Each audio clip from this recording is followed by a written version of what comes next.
and everything here in a minute, but we are going to give YouTube time to catch up, just to let you guys know. And we were just talking about the lovely flowery language that AI gives you when you're editing copy, where we said the unleashed and rocket ship emojis. And what was your favorite?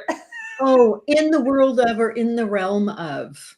I know anything that's toxic because I'm always thinking that conversations should be conversational and how we talk to our friends. And I'm never going up to my friend and saying, well, in the world of or in the realm of, like nobody talks like that. Anyhow, that's my thing that I'm always trying to educate the AI on Oh, I language, know. I conversational know. I language. keep programming mine. I keep telling it no rocket ship emojis. And guarantee Luna, she named herself Luna on ChatGPT. She always inserts a minimum of one rocket ship emoji. And I'm just like, I You know, refuse those. now that I know that, and everybody in the audience, feel free to DM Heidi rocket ships. I know everybody's going to send me rocket ship everything now. Yep, pretty much. Pretty I'll much. tell you my dislike. We're going to get into this, guys. We're going to totally jump into the sales. But here's my dislike, and it has to do with selling with rocket ships, is the pods, the pod people. Back in the day, you could identify on LinkedIn the pod people because they used rocket ship emojis. They went Oh, through that phase. There was a couple of hashtags that they only used. They used the rocket ship emoji with literally every comment that they posted. So you knew it came from them. So I just developed this whole dislike for the rocket ship emoji. And the bro marketing guys, it's always like, do this and this and this, and they got the rocket ship firing off of it. And it's so associated with that type of marketing now. I absolutely hate it. But yeah, go ahead and DM me all your rocket ships, everybody. well, it kind of fits into our conversation today too about selling and what feels good and all of the stuff we're going to talk about. Yeah, for sure. Let's see if we've got anybody. Okay, everybody, we are going to dive into this. We should have given YouTube plenty of time now. If you are here, let us know in the comments because Cynthia and I, we do enjoy talking to each other and we will and do this anyway. We'd like to know you're here too. So drop in the comments where you're from and what it is you do. Let us know you're here and we are going to dive in. So, you guys know I do a lot on the marketing side. Well, Miss Cynthia here is the expert on the sales side. So we've got sales and marketing in the house. That. And they work together so well, but she has some really cool insights on sales, which is, I was like, you must come on here and talk to everybody because I happen to know a lot of the people that end up working with me, my clients, and just people in my audience. I hear an awful lot, I hate sales. Right. So we want to change that because you're all business owners. So we cannot have you hating sales. I mean, it just sales or marketing. I mean, if you're saying that on either case, you need us as a powerhouse team helping you get over that. So that's what we're here today. And Cynthia she is an accomplished sales leader, certified confidence coach, and she has generated over $750 million in revenue. So she knows what she is doing when it comes to sales and across over 50 industries too. So she's probably hit your business. If you're sitting there thinking she doesn't know, she knows. So she's got a proven track record. That's why she's here today to share her insights, her expertise with us. She's also a volunteer yoga teacher. When do you have time? Because you got kids too. But anyway, and you've done deep water dives. Dive in here and tell us, and I'm pun intended, tell us a little bit more about you. Which part of it? So I just really like learning. Well, first of all, hi everybody, and thanks for joining us. And Heidi, thank you for having me here. Thank you all for joining. You can help me ring in my birthday. It's my birthday today. Yeah, you know what? I'm a lifelong learner. I'm just infinitely curious, and so just learning different things, whether it was diving, uh, yoga teaching, all of that. First of all, I'm curious about, like, for the yoga part, I was curious about the philosophy behind it. Um, so how better to learn than actually get certified in it? And yeah, diving is just amazing. I love learning. And I think that's why sales has always been such a natural career for me, because I'm always learning about other people and their circumstances and their situations. So yeah, yeah. That's I don't so know. amazing. Everybody that is here, and we do have people here, I'll call them out in just a second. Wish Cynthia happy birthday. Happy birthday, Thanks lady. all. Didn't realize it was today, but yay! I'm so glad. Oh my God, you get to be my guest on your birthday. We have Miss Shannon Smith here. She is coming in from Seattle.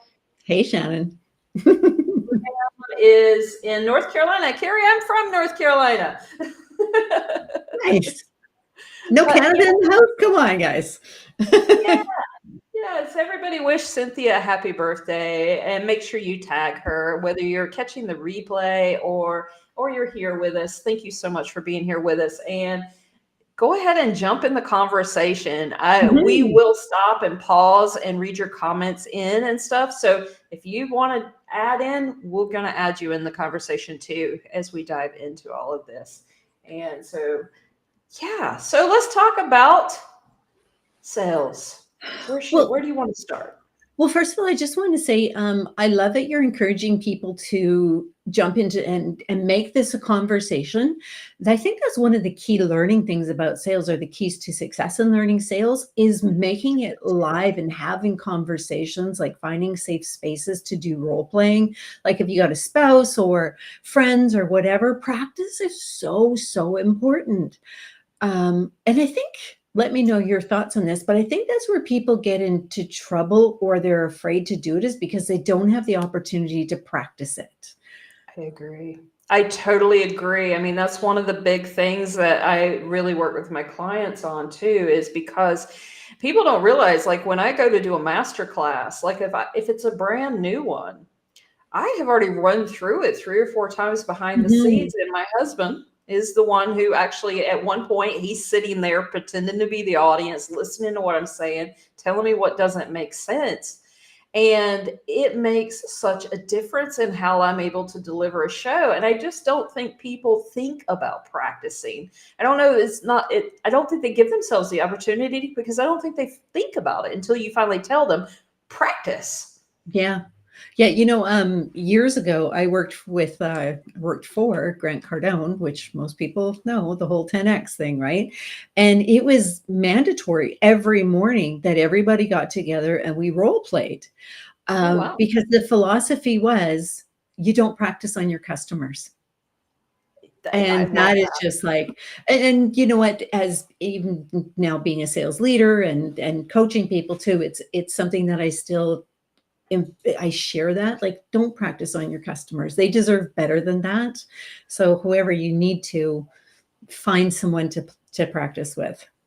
Yeah, I completely agree. And I mean, the more you can do it, the better. And I mean, and I don't care how experienced you get. I love that he made you do it no matter what. Because no matter how experienced you get, we can always refresh. We can always improve. We can try something new. We saw somebody drop a tip on or something. So Well, and people are always changing, right? Like how we spoke to people 10 years ago, 5 years ago is different than how we're speaking to here. people now, right? How I spoke to people last week is probably different than, maybe not that quite, but as our customers evolve, is how, like, communication evolves over time, right? So thinking that you can have one style, and this kind of goes into something that you put um, in your content about today's conversation, around scripts, like how you communicated 10 years ago is not going to be the same way you do now. So if you're still using, say, scripts that you used 5 years ago, you're going to want to be tweaking those, right? By the way, Absolutely. I'm not against using scripts, Good. but I'm like, no, I like scripts, but they can't be cast in stone. They should be almost more of a Yes. framework, so you have talking points. Well, and I completely agree with that. I mean, I do script out like all my Yeah. master classes, and I do have a script that I follow through for when I get on a call. It's more of an outline than a script, Yeah. but I do find that I literally, and people don't realize this, but between every master class, I update the script. I mean, it's Mhm. updated because either I've changed or the current market's changed or something has shifted slightly. 'Cause things are moving quickly now. I mean, very Absolutely. quickly.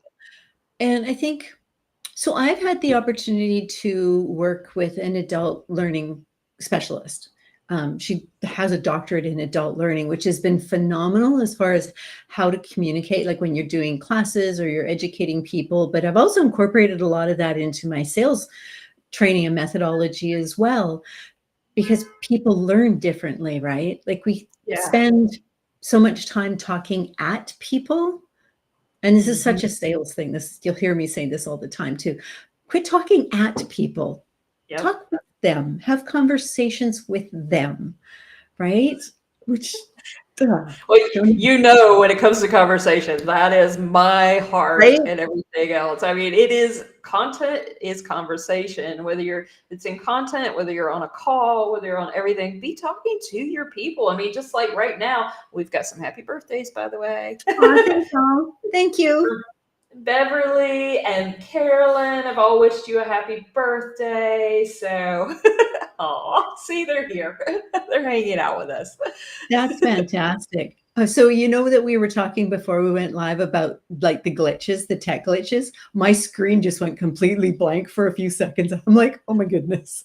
I'm just Yes, gonna so talk guys, about being in the if dark. you'll keep commenting too, for sure that we know you here because Restream is glitching today. I keep getting flickering screen. You said it just went blank. The comments are not working again. They weren't working last week either. So that's why you keep seeing me look at another screen because I actually have your comments over here on the other screen because Not because you Restream have a is glass of wine over there. we need to have one over there. But yeah, so yes, keep talking to us, please, so that we know it's working and we're here because we definitely want you to hear this sales Thank conversation. you. Thank you. I actually you know what I really want to talk to you about is, and this is what you specialize in, is the direct messaging. Because it is so problematic right now. Like the LinkedIn inboxes are an absolute gong show mess of just pitch slapping. Yeah, yeah. So what are a couple of things that you would share with people, right? Because we don't want people to stop messaging, No, because we don't. it's lovely to connect with people, but what are a couple things that you would suggest that people maybe keep in mind or something that they can do if they're afraid to do it?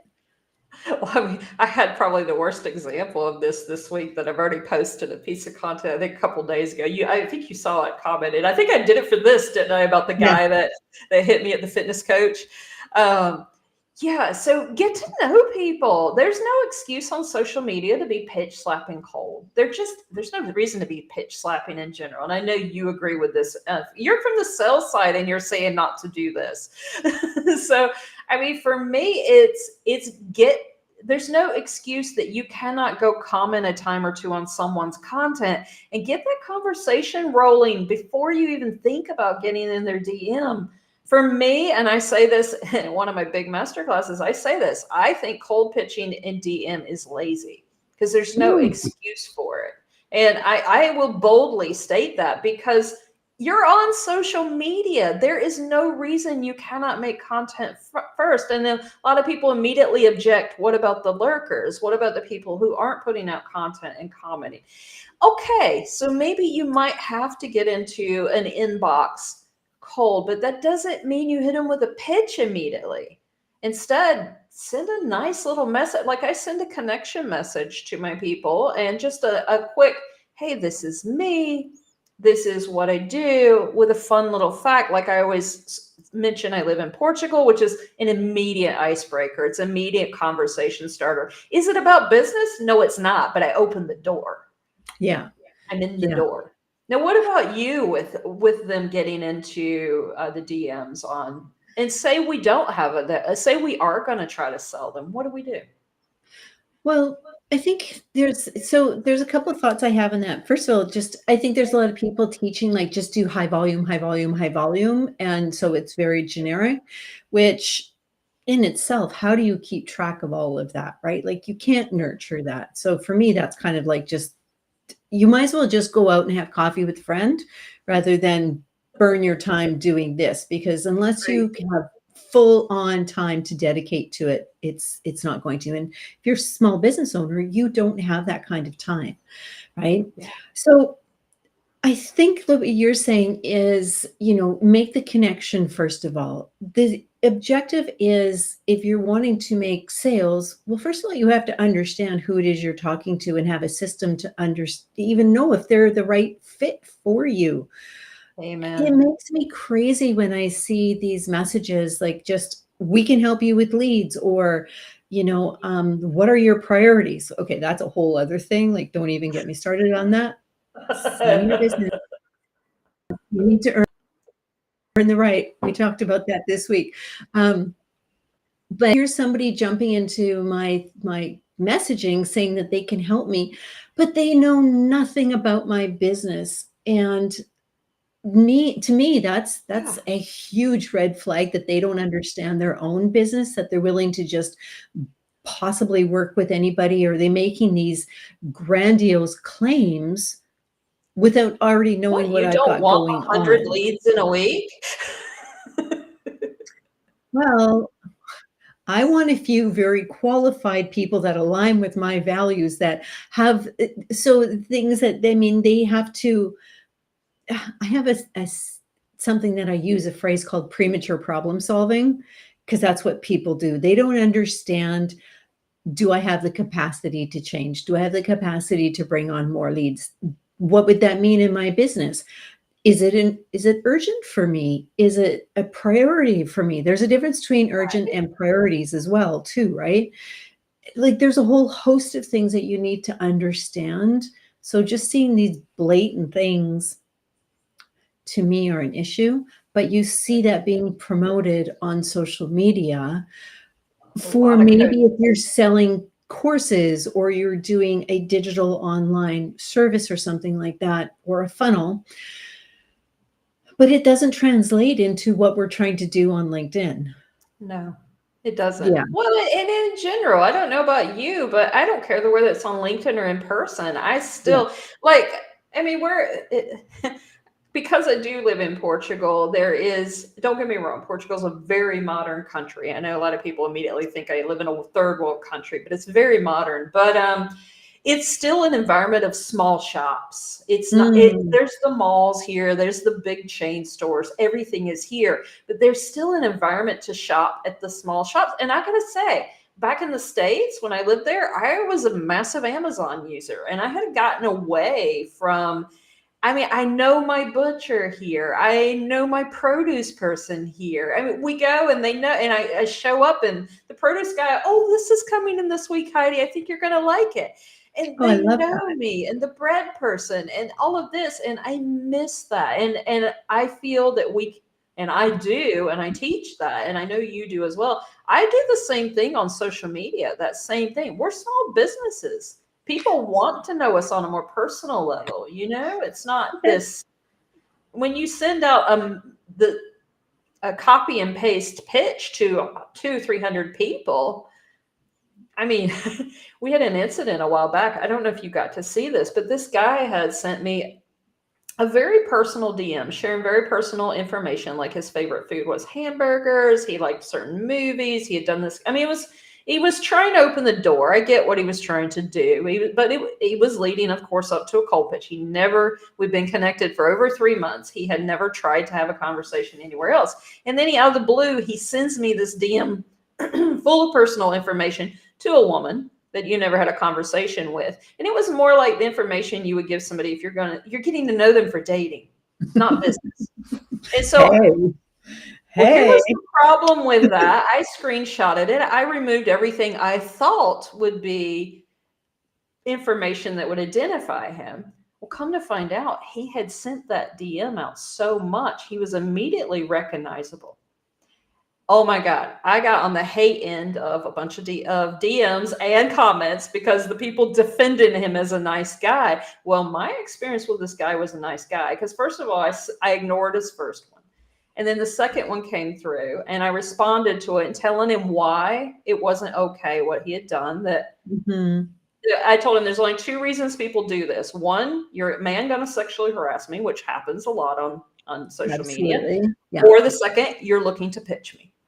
And Yeah. I knew he was there to pitch me. He was it, I you know how you get the vibe with the creepers versus the pitch people. I knew he was there to, but it blew up that I was a horrible person for thinking he was sexually harassing me. And it's like, no, this I don't know this guy. And then how he treated me was beyond belief bad. I mean, there's a whole post. If anybody's interested, there's a whole post on it. But the point is he had sent this template out so much, he was recognizable. Just by his post. Yeah, I think people forget that our inboxes are a personal space. And not only that, but when we send lengthy messages or we're sending just pitch slapping and stuff like that, we're forgetting we're asking people for their time, right? Yes, which is And so important. with an ask comes a responsibility that, we should be honoring each other and respectful of their time, right? I And we all agree. have these mental spam filters on, like when we see things coming in, within 30 seconds, not even, within 3 seconds, just by subject line or whatever, whether you're getting pitched or not. And so we tune them out, right? Yeah. And that's where the personalization is really, really helpful. And even if they're not posting, just Google them. They're going to be on social media somewhere. It may not be on LinkedIn, but it's going to be on a platform. You can Mhm. maybe find something out about them. Yeah. It's not that Personalize it. hard. It's not that hard, It's right? really not. And guys, I'm not against cold pitching. I recommend cold pitching in email, and I used to do it very well, but I personalized every single one of them. It took Yeah, some homework. It, but why don't we yeah. jump And over? We've got some comments real quick. sure, let's go. See from Amy, I agree with the script being more of a framework. I like the idea of having talking points that you can use interchangeably. Totally agree with you on that. And let's see, Shannon, the message system in general at LinkedIn really sucks. I lose messages all the time. Yeah, you do have to have a CRM. Yeah, you do. What are your thoughts on a CRM for tracking? Do you have a favorite? um, I have actually I have two because I have two different parts of my business. So it's convoluted. So on my consulting side, I use something called Nimble, which I love. But on like because I also have a membership as well that I'm gearing up for, which is more the social part of it. Mhm. Then I use Breakcold. Well, I have been using something else now and going back to Breakcold because it actually you can curate your LinkedIn feed within it as well. Ooh, So okay. whoever I want to follow, because I had tried Use Aware or Where before, where it's like it streamlines your feed. So everybody that you want to comment on is in there. Um, there's also something called Poked for your inbox, which helps you organize it more like a Google inbox. So Ooh. that's kind of fun as well. Yeah, I'd be lost without CRMs because I also have corporate responsibilities and another CRM I use, right? And so I have to keep them organized depending on what I want to do because Yeah. I'm always switching gears. I was going to say to Shannon about the inboxes being a mess and people coming into your inboxes and just spamming you and attacking you and feeling they have the right to do that because I know that a lot of us have experienced that. You were talking about that, and I have friends that have experienced that as recently as this week, where it's not okay to do that. So I just wanted to say, like, if it's happening to you, the more we talk about this, I think is really important. Um, I think so. because we should feel safe. We should feel safe Mhm. and not fearful of opening our inbox because of these things that are going to be lurking there. That's a horrible place to be. I agree. I mean, consent. At the end of the day, it comes down to consent, Yeah. and we need more of it. Yeah, exactly. Exactly. So, but what about you, CRMs? I'm looking for my new one now. I've been using ClickUp actually, and we use a CRM template in it, and that's working really well for tracking all the conversations and stuff. But I am considering, that's kind of why I was asking too, because I'm like, Oh, I'm okay. looking for a CRM, but ClickUp's done really well for me. But I see as I'm getting more bulk loaded, I really truly do need a CRM, an actual one set up for that. So Yeah, it's worked, but as I'm growing, it's not feeling as scalable. But yeah, because there's something about tracking and then being able to use it proactively and mhm, yeah, separating and tagging and stuff like that. So th the more detailed I go, so here's why I have them split is because the one I use for my consulting business has much more depth to it and capacity, whereas the other one is more of a social selling. yeah. So, yeah, I need to see the have difference between the 2. I know it probably sounds like a lot, but for me, that's just how my brain works.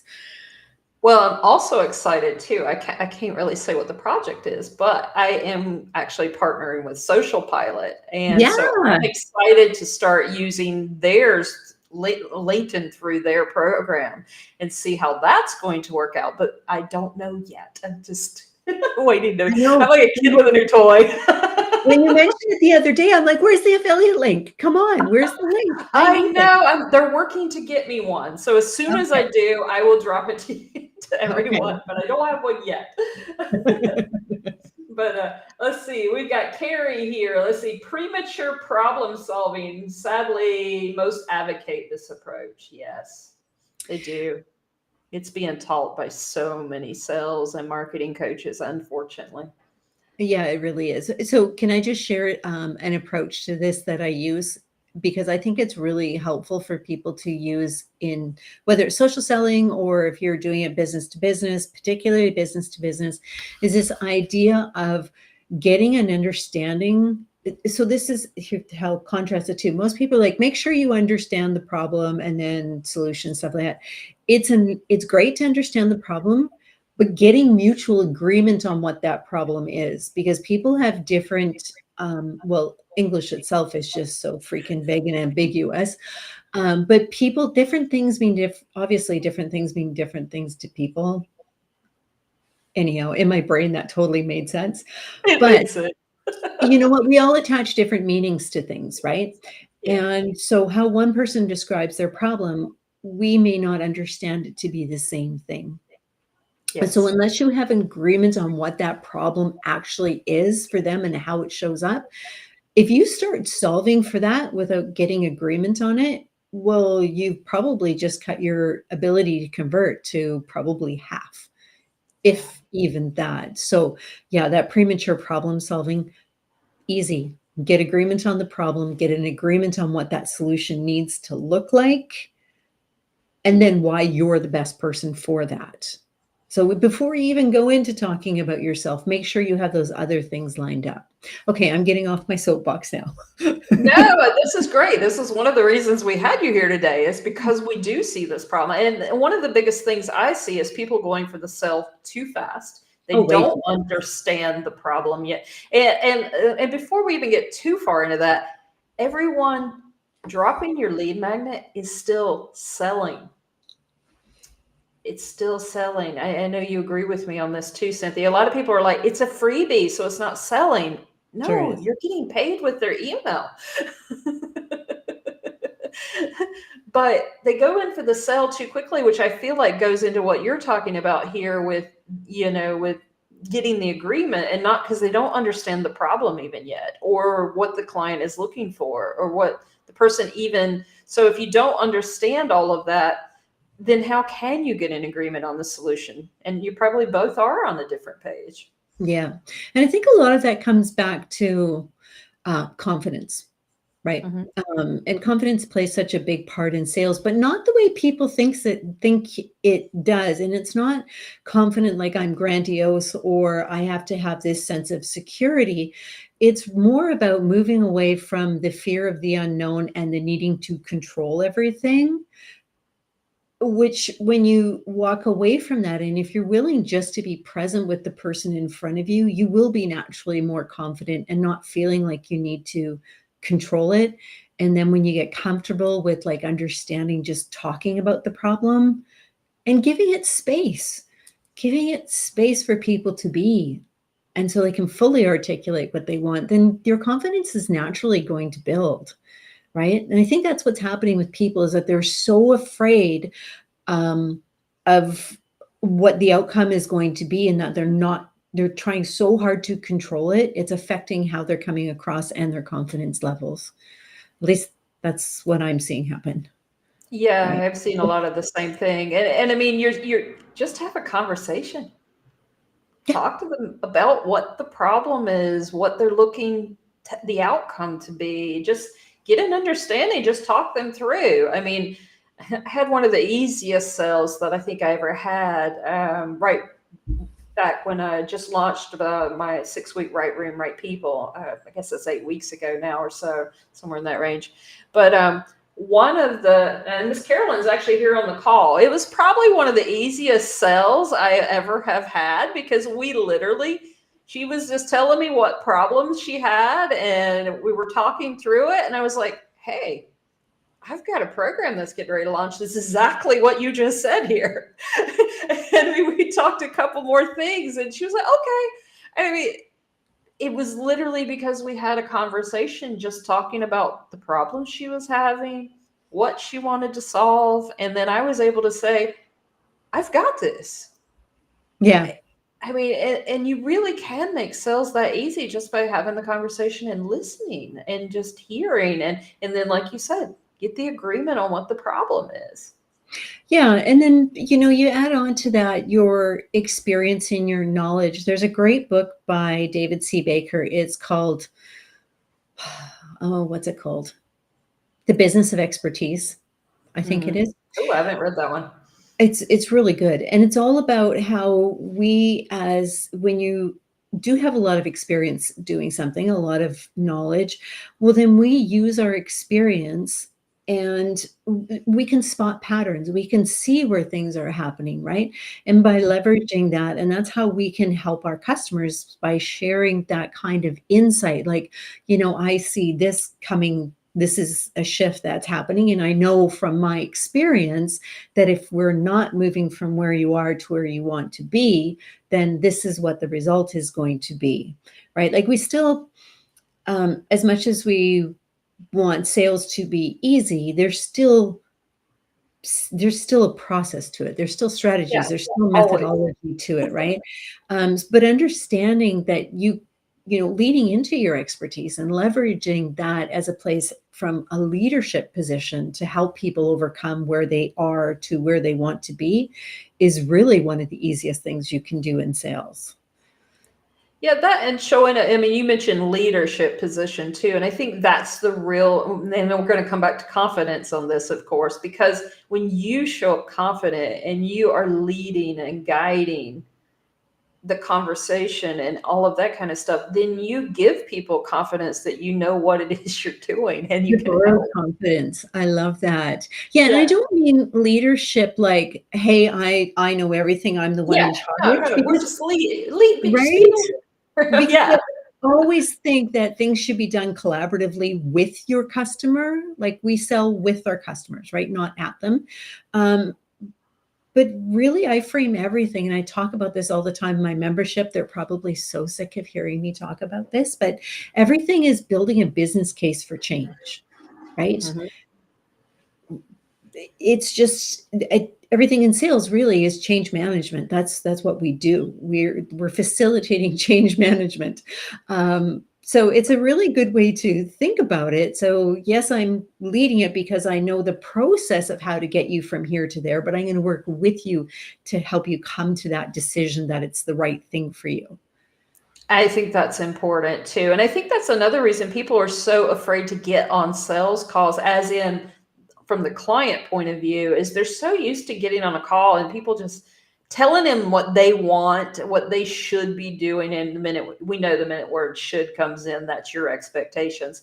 But if we really want people to enjoy and get on a call with us, then we want to give them the space to feel like it's a collaboration. It's a safe space that we're there to solve their problem, not just tell them what's wrong with them or Right. Well, and I'd love to hear what everybody listening thinks of this. Like, how different would it feel if you got on a sales call and there was actually space to have conversation without feeling pressured to make a decision?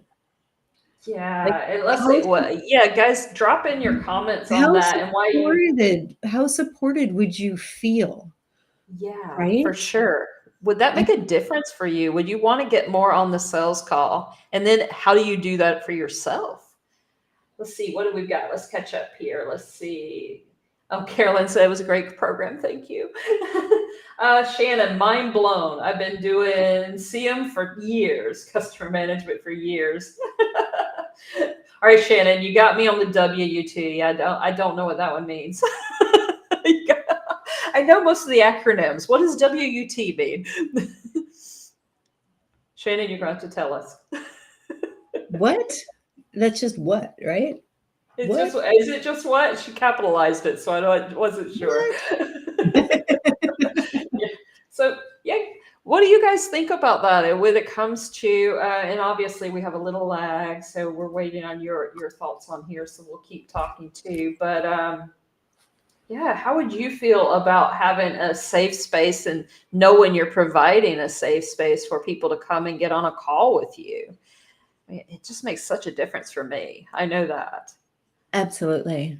You know, I go ahead. No, I was going to say it just brought to mind when I said that. It popped to mind, and I'm not going to name this one because I don't want to name and shame. But I know one guy who specializes in sales, and his thing is don't let them off the call until they bought. That to me was the ooh.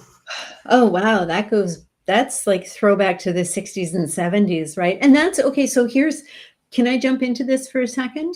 Well, Go for sales it. used to be very asynchronistic, right? Where the buyers had or the sellers held all of the information, right? And Yeah. this is one of the major changes in sales over the last 15 years is that our buyers probably know more about their problem than we do. We may know Yeah. more about the solution, but they know more about their problem. It's our goal to know a lot about their problem and hopefully know it more than they do.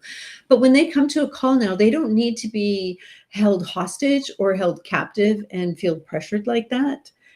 They don't. They do. Why are we disrespecting people like that? Like it makes absolutely no sense. And I have been in those calls too, where, you Mhm. know, and it feels gross. And that's where we end up getting buyer's remorse and people canceling and not wanting to work with us, right? Or signing up and not completing.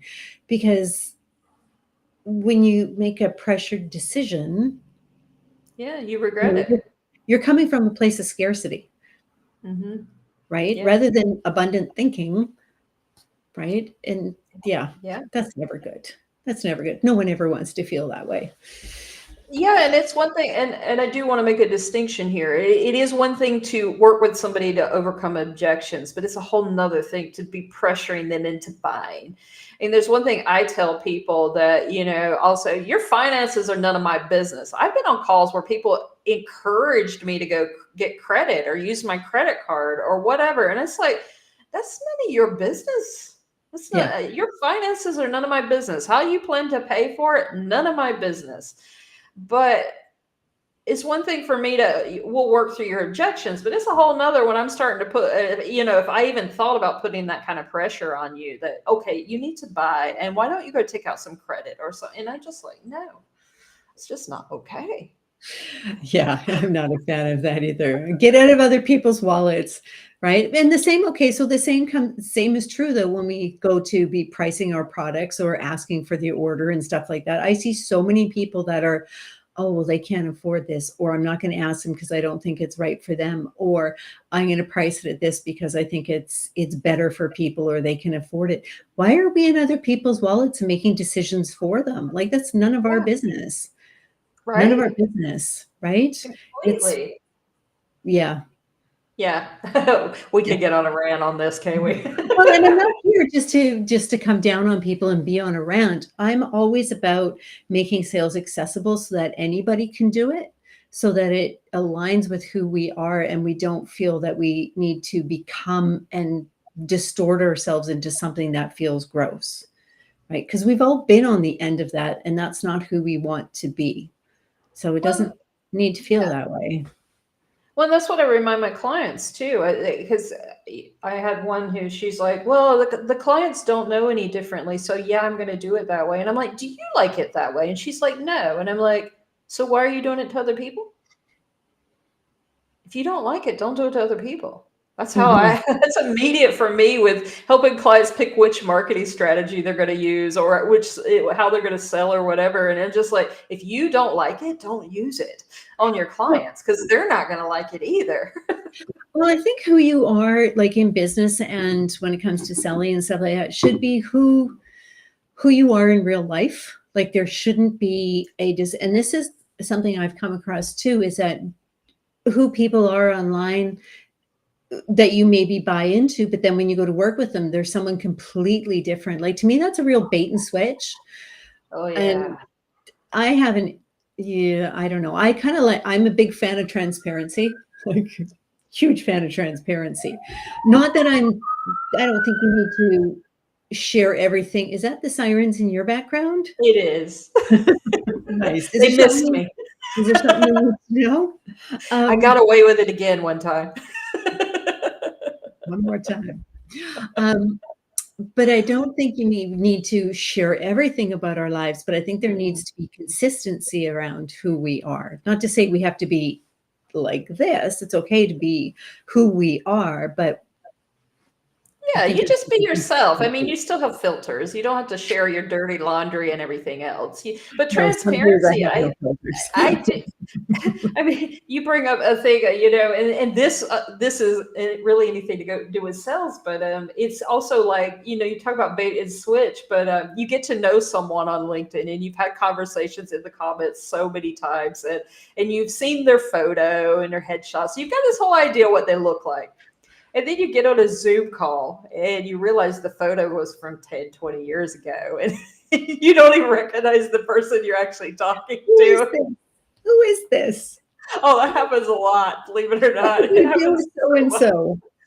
So Oh I my kind of feel God. the same way. That's almost like an example of, you buy something from somebody and they seem so nice and so awesome, and the program seems so awesome. And then you get in the program and it's like Jekyll and Hyde. All of a sudden you got, this cranky. I had this one girl, she was just cranky all the time in the actual things. There was nothing nice about it.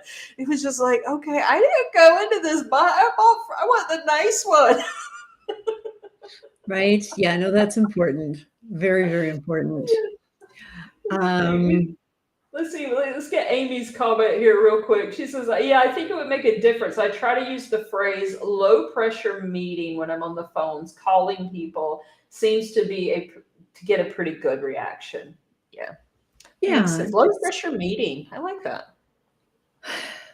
yeah. I think if there's usually when I talk to people too,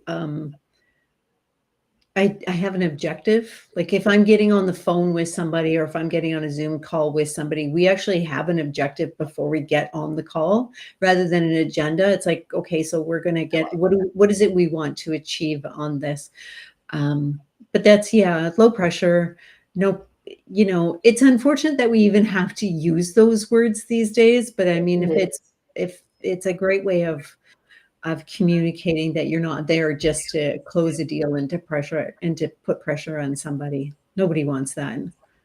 They don't, and I mean, I do have to tell people too. I'm like, we're still friends. We're still going to be connected. We're still going to talk, even if you don't buy from me or whatever. I'm not gonna block you or ban you or anything. You know what? That's an important thing, though. You bring that up because I can think of a million people. Well, I can't think of a million people, but I can there's so many examples that I have in my messaging that people have reached out to me. I'm like, yeah, no, thank you.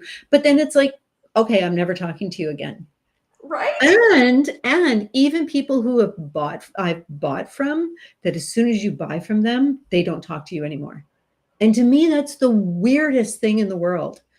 I know. You know, Repeat customers. Come on. They make right? up a lot of my business. Yeah. Yeah. Yeah. It's kind of strange. So I want to talk a little bit about closing, because I know that was one thing that we had mentioned before, and I think that's an area that's gray for people. What's your take on that? I mean, that's not a specific question, but what do you see as working or not working?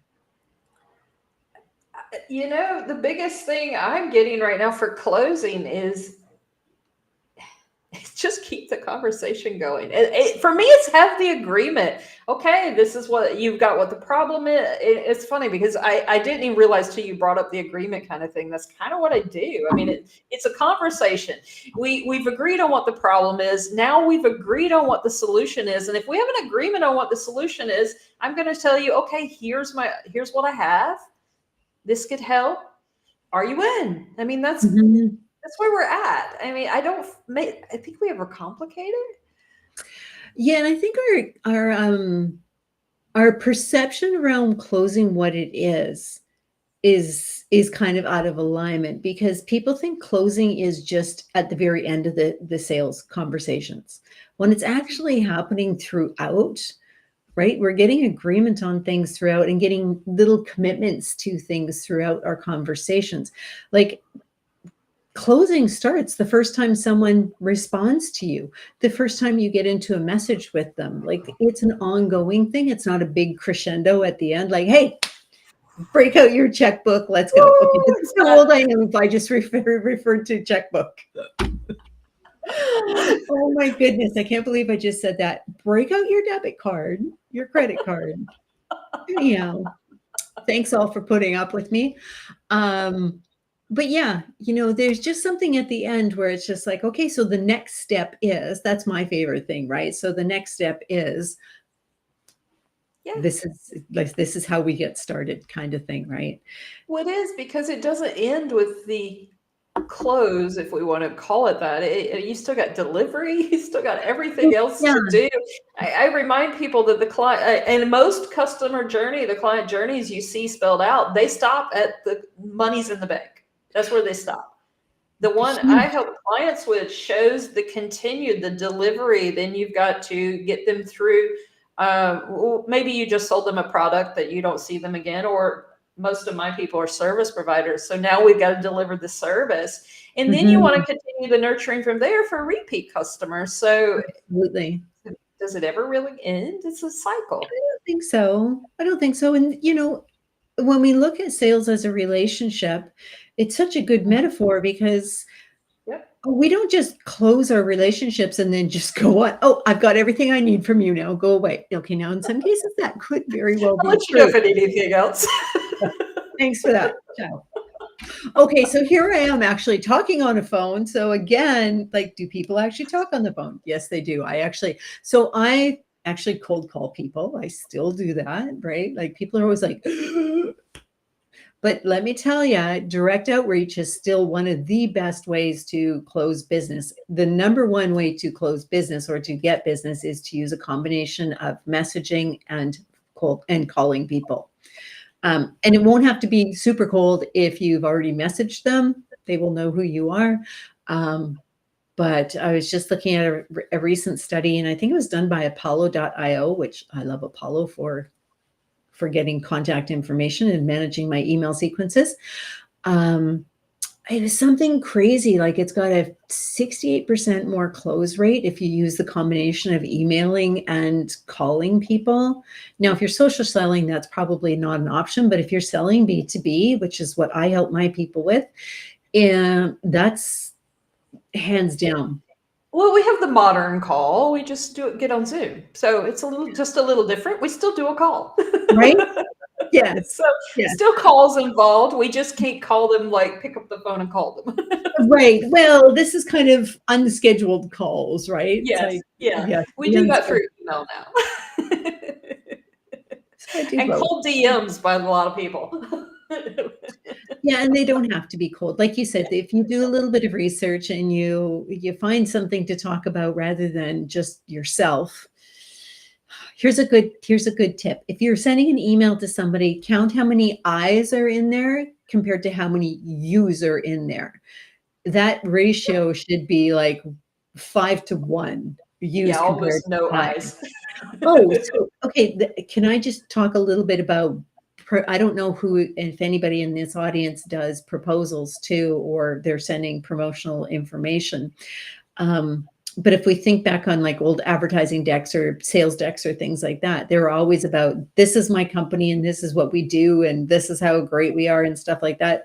Please, let's have a conversation about that, because it should not be about you at all. It should be demonstrating your understanding of the customer, their problem, their market, their industry, and then about what a solution looks like, and then maybe about you. Yeah, it is. Even, and I harp on this all the time too, because even creating your LinkedIn profile, it's not an about you page. Think of it as a sales landing page. It's about them. When you make it about them, you can sell directly from your LinkedIn profile and convert people from there. It's always about them.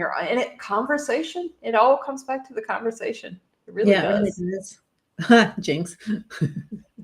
Do we have any questions in the comments? Because I think we're going to be wrapping up pretty quick, but I'd love to We answer any are. I know. I was like, questions. oh, this is going over. I had one from Carrie that she dropped in a DM to me yesterday. So I do want to put it out because it was a good one. Sure, You let's go. invest time and energy into well-constructed proposals, send it over, crickets. How do you emotionally resolve and be okay with prospect ghosting or resistance to buy?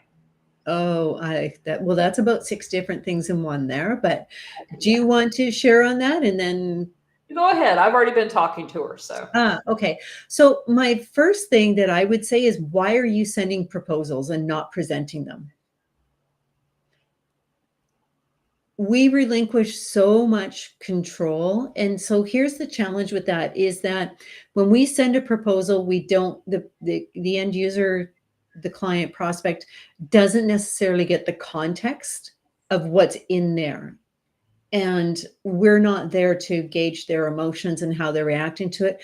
We're also not there to help them understand it, right? So honestly, if you're going to send a proposal, get out a lighter and just burn it. Because unless it's a government RFQ and that's the only way to submit your proposal, just burn it, because that's about how much control you have over it. And yeah, I sound really hardcore on that because that is a hill I will die on, right? The other thing is that sometimes, I know in the B2B situation, that proposal will be shared internally, right? You may present it to one person and they have to share it internally. They need the narrative on how to share that. Even if it's with a spouse, they need to understand all of it so that they can communicate it as well.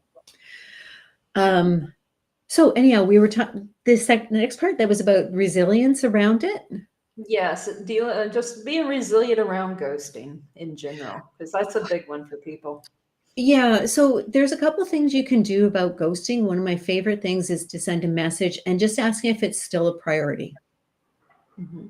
But also, ghosting happens because people are busy Yes. and things fall off the just the radar screen. I mean, I worked on a project once for 7 years.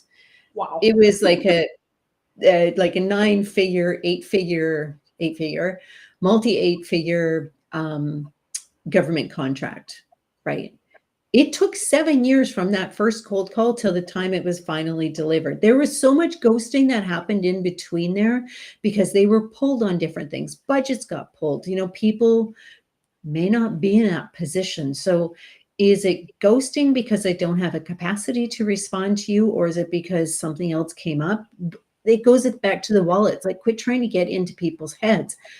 But if you have that agreement on the problem, solution, everything, and you've presented, you're going to decrease the ghosting. And if it does happen, get more opportunities in your pipeline so that you're not so attached to it. That's why I said release the attachment to it. Keep moving forward. If they It's happen, they just happen. If they part don't, of they it. You do don't. everything you can to eliminate it, but if it happens, it happens, and then you just move on. Knowing when to move on. We talk all the time about systems in our business, and we always think automation and what tools. A lot of the systems that we have in it should, this is my point of view, is actually around our thinking. What Mhm. system do I have? What framework do I have for handling rejections, or what's ghosting? How will I respond to this? Right? Like we need more thought systems. Agreed. I fully agree. We've got one more question. Can you run over a few minutes Yeah, or? I'm good. Okay. Yeah, I'm good. All right, everyone. I don't do this often, but we're gonna run over a few minutes because Cynthia has a lovely freebie for you and I got a couple things, but let's see. Shannon has, do you approach different personas differently or just change the topics or verbiage? Like low ticket versus high ticket items or other differentiation you might make? Do you want to You go for it. go? Oh, They're wanting to hear from you. um, it's going to change depending on the problem that you're solving, Yeah. because people's problems will look different in their business. So if you want to talk to CEOs, it's got to be CEO thinking, their Yep. language, how they deal with things, what issues they're dealing with. It's going to be a different part of a journey and what's important to them as compared to, and their time, right? Like, so if you're dealing with a CEO, their time constraint's going to be very tight, like their margin of wanting to process things. So the conversations have to be usually very concise and direct, and not lengthy, drawn out. So it's understanding that and being more problem focused rather than persona focused. The persona is going to be Change. kind of more of a guideline of how the person sees the problem. But yeah, it definitely has to be a different kind of conversation. Yeah, and from my point of view too, because I've got a lot of service providers, so you've got different types of people too. So of course things are going to change based on whatever industry they're in. Like I definitely wouldn't talk to a person who's a coach the same way I would a copywriter, things like that. And so I would also switch up how I present. They will all get the same offer at the end, but how it's presented to them will be done differently. You Yeah. know, because Yeah. there's different points they're going to attach to versus the coach or the copywriter is going to attach to. So I'll bring up the different points of view for that person. See, and this ties right back into that book, The Business of Expertise, is because you know that, right? Having worked with different types of people. So, Yes. Shannon, so if you're working with different types of people, you can say something like, I know from working with CEOs, time is a really is something that, they have high respect for, or they value. So whatever your solution is, the importance of doing this, right, is going to help you with such and such. But using that kind of language, having worked with that type of person or persona, goes a long way with helping people understand, their world. Agreed. I fully agree. Cool. That was our last question. So let's dive in and tell everybody about you just launched your 5-day crash course, I getting started. did. I Yeah. Tell us about it. Okay, so there's a lot of people who want to get into the world of B2B sales. And I think for consultants or small business owners, who have been working with one-on-one clients, overwhelm is a real concern. Mhm. And, when I look at the statistics, like less than 12% of women in North America make less than 100, small business owners, women-owned small businesses make less than $100,000 a year. There's such a huge opportunity selling to corporate clients or working with other businesses. But the sales process is different than when you're selling to other coaches or clients, or you're doing one-on-one, right? So I'm thinking, what my thought process was is like, well, what are those differences? How do people start understanding the differences selling to consumers or selling to businesses? So I put together a 5-day email course, shows up in your inbox every day, and it just runs through some of the things that you'd want to consider and what some of those differences are. So, yeah, I just want to help people get them started on their journey or understand if that's something that they want to do. Very cool. And everyone, the link is actually under the event already. I dropped it there right before the show, and I've already signed up because I always test everybody's stuff out. Plus, Thank you. I like to stock your sales funnel as well. But Okay. so It's been a I'm while since eagerly I've had a good awaiting day stalker. one in my inbox for D tomorrow. zero's already there. D zero's already there. Yeah, so day one, I know the title, Embracing Your New Role as a Salesperson with Expertise. I'm really excited to see that. It looks like Thanks. such a valuable thing. And everyone, so easy. All you have to do is give your email. That's it. So no hoops to jump through. You're gonna want this one. Definitely Thank you. grab it. No hoops, and I do not spam people with offers and stuff like that. It is very much a journey. It's this one is all about just sharing information and sharing insights from selling to businesses. Very 'Cause nice. as Any action women, steps in there? yeah, there are definitely action steps in Cool. there. I just want to share one more statistic too. Corporations have up to $5 billion per year to invest in small businesses and outsourcing teachers, coaches, mentors, like all of it. Like there's definitely, and they have some of them specifically set aside for women to own small businesses. Like Ooh, $5 billion, people. Be going to get your money. I'm so passionate about women getting into this because we change cultures, we make an impact, right? We start We do. shifting, right? Yeah, Like it's so important that we step into this space. I agree. Wow, 5 billion. Go get yours. Go get Make sure you get Cynthia's 5 day. And like I said, the link is in there. We will make sure everybody has a link to it and that. But grab that because you're going to want that so you can help tap into that money that's just sitting there waiting for you guys to get out there and get it. So, and one quick thing too, before we wrap up here, and I'm going to ask, let me get this out real quick, Cynthia, and then I want a final thought from you. And is I want to invite you. We have finally got our monthly networking event launched. The first one is happening May the 29th. I know it was supposed to happen in January. We're just now in May getting their things shift in right business. on time. It happens. So yeah, so 11 a.m. Eastern, 4 p.m. UK. Join our Connect and Collab networking event. We've already got 21 inspiring business owners and coaches signed up. So come join, expand your network, share ideas, build valuable connections, all in a fun and supportive environment. I've dropped the link there too. So make sure you guys get signed up for that and plan to join us monthly because we are going to do this once a month. And Miss Cynthia, what's Yes. fun? One final thought you'd like to leave us with today? First of all, I'm going to say that's a Wednesday, so I'm really happy about that because Wednesdays I drive my son to his day program. So I'm like, okay, I can, because that's 8 o'clock Pacific time for me. I'm like, okay, I can do that. So that's why I was looking down, people. I was actually, Yay! it's not like I was ignoring you. I was actually checking that.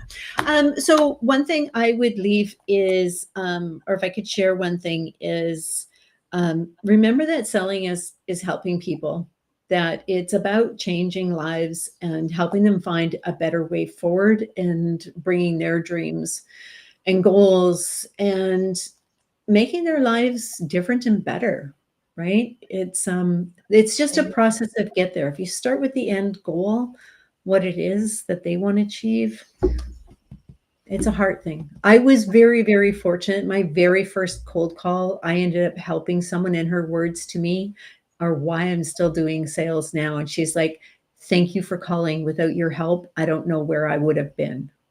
Oh, wow. That's so powerful. Right. That honestly has been my guiding principles for it's now over 4 decades. Okay, it's my birthday, so we know that I'm of a certain age, but it's yeah. Take that to heart, everyone, because all of you out there that are saying, I hate sales, remember, you're just helping people. You're Well, changing and lives. you hate the way sales has been done to you. Yes. So don't do it that way. So just don't do it that way. It's good. And if you need to chat, just hit me up. And I want to say, Heidi, thank you so much. When you invited me on here, and I know we've talked in the past and you were on my live too, but thank you so much. When, I saw your request come through, I'm like, it was an easy heck yes, because you're so much fun to spend time with. And y'all, if you're not on Heidi's email list, make sure you get on it, because every day she's sending emails that are just full of gems. Yeah. Well, Yeah. let's tell them twice a week. We don't want to scare them because I don't send one every Okay. day. Yeah. Okay. So All some right. people got a problem with being emailed every day. So Yeah. twice a week. Well, they're fabulous. They're fabulous. An occasional special one on other days, but very occasional. Thanks everybody for joining us. I really appreciate you taking the time into your day. You've got lots of options, so your being here meant a lot. Yes, and thank you so much for joining me, Cynthia. I always love our conversations, and I would do this all day long, as you know. And thank you, everyone, for joining us. So grateful for you, your energy, your questions that you help add to this whole environment. We do appreciate you so much for doing that, and that we can help. For everybody who couldn't be here, you're catching the replay, #replay, drop your questions into the comments, tag Cynthia and I, and we will definitely get by and answer those. And make sure you grab those lead magnets. The beautiful 5-day from Cynthia. Join the networking event and come back next week. Next Thursday, I'm actually talking to Ms. Carolyn next week on hiring people and building your team. Oh, Expanding your teams. Great Yeah, conversation. that's going to be a fun one. I'm really looking forward to that.